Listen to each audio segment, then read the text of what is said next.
the troopers is our most valuable asset. Since the inception of the organization in 1921, our troopers have been carefully selected and trained for this important service.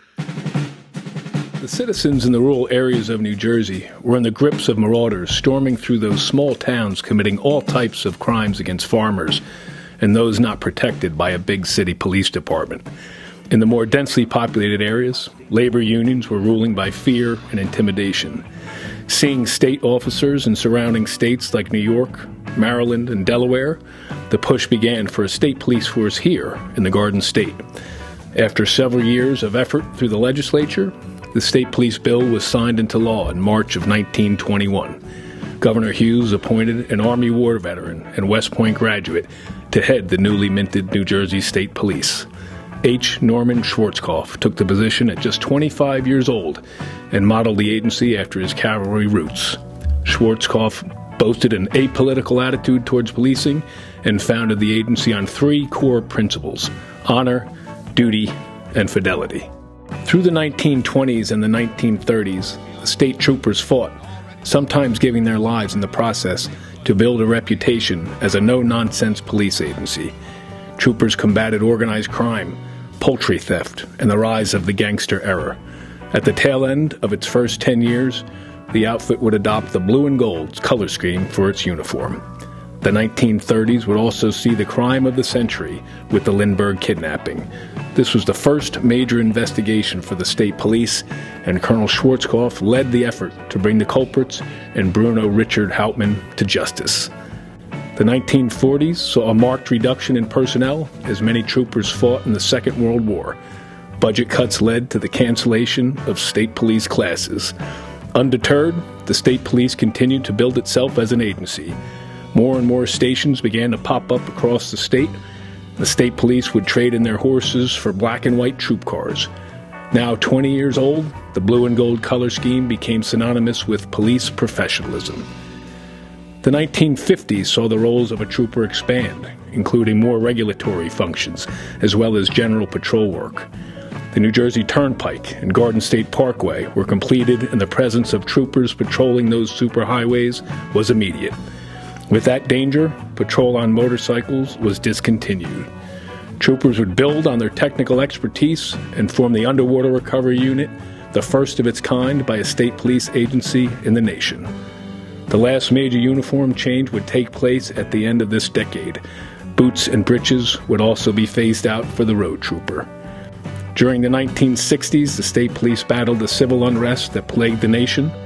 Troopers responded to riots in several major cities, which also ushered in a Class B uniform, which is more appropriately designed for the dirty work of policing.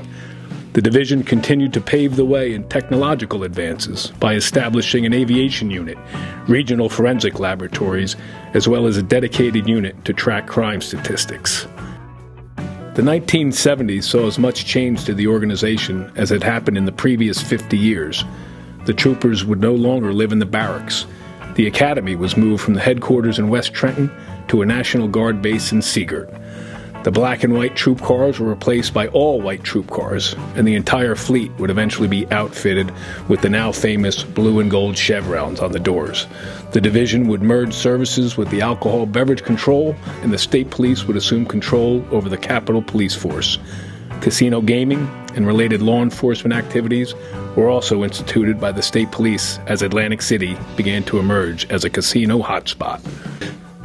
The 1980s saw great expansion for the division, both in personnel, mission concepts, and in technological advancements.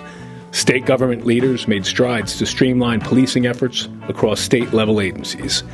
As a result, the state police formed the Motor Vehicle Bureau after absorbing the Division of Motor Vehicle Police Inspectors, and also formed the Marine Bureau. This unit was staffed by Marine police officers following the consolidation with the previous maritime enforcement agencies. Similar gains in personnel occurred, with the division assuming lead roles following legislation changes in the area of civil defense, moved from the Department of Defense, the Office of Emergency Management, Alcohol Beverage Control, the Casino Control Act, State Bureau of Identification, and enforcement responsibilities at the Meadowlands Sports Complex. Recruit training was moved from the National Guard facility at Seagirt to Fort Dix. 30 troopers graduated with the 96 class, the first and only all-female class in state police history. The division established the Well Trooper program to ensure medical fitness amongst the enlisted members. Traffic enforcement programs were enhanced by the installation of mobile radar units. The Criminal Justice Information System replaced the aging teletype system, and the division switched to a semi-automatic handgun for all personnel. Even more technological advances were realized with a trunked radio system, replacing the HF-VHF system from the 1940s. The eyes of the nation were squarely on the division during the Liberty Week celebrations in 1986 and during the Republican Governors Conference in Parsippany. The 1990s was another decade for growth within the division. It began with the opening of the Museum and Learning Center at division headquarters. For the first time, a college education would be required for promotion up through the ranks. Many division assets would be deployed to the World Trade Center bombing in 1993, and several related arrests were made by division detectives. Troopers from all across the state would perform security roles on the world stage as Pope John Paul II visited New Jersey, and the World Cup was hosted here. More technological advances would be realized with the implementation of a computer-aided dispatch system, and regional dispatch sites were formed. For the first time, road troopers would have instant access to criminal databases through mobile data terminals. With the advent of the Internet, the division quickly got ahead of technology and formed the High-Tech Crime Bureau.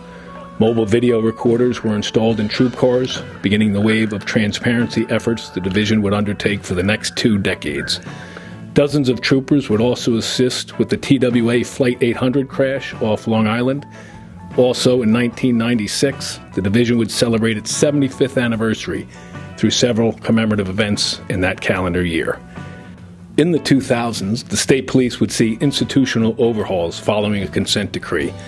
Several internal databases were established to increase transparency involving enforcement activities. The division continued to keep pace and exceed the national standard in using technology to fight crime. New forensic laboratories and other technological services were unveiled at the Hamilton Technology Center. The state police returned to some of its roots by returning motorcycle patrols to the Garden State Parkway and through cooperative policing partnerships in Camden and Irvington. The state police was instrumental in developing the Amber Alert program in New Jersey as a way to use the eyes of the motoring public to locate vehicles and people involved in recent child abductions. Following 9/11, the state police created the Homeland Security Branch and Task Force 1 to respond to large-scale disasters. In early 2007, the state police opened the Regional Operations Intelligence Center. The ROC was designed as a center to coordinate the collective efforts for federal, state, and local police agencies under one roof. The state police would see several major security challenges, including Super Bowl 48, the 2 Agudith religious services events. Troopers would also respond to rescue and recovery efforts following several hurricanes and other storms, both in New Jersey and in Puerto Rico. The state police would continue their cooperative policing efforts by establishing several real-time crime centers throughout New Jersey.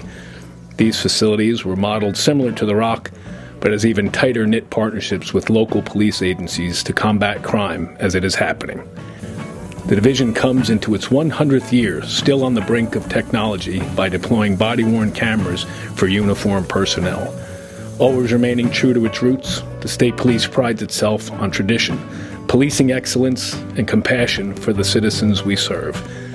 And that is our strength, the strength which assures us that the state police will continue in the next 100 years as before, that honor, duty, and fidelity are not empty words, but words infused with the life of those who took them as their standard from that first day when they called themselves Jersey Troopers.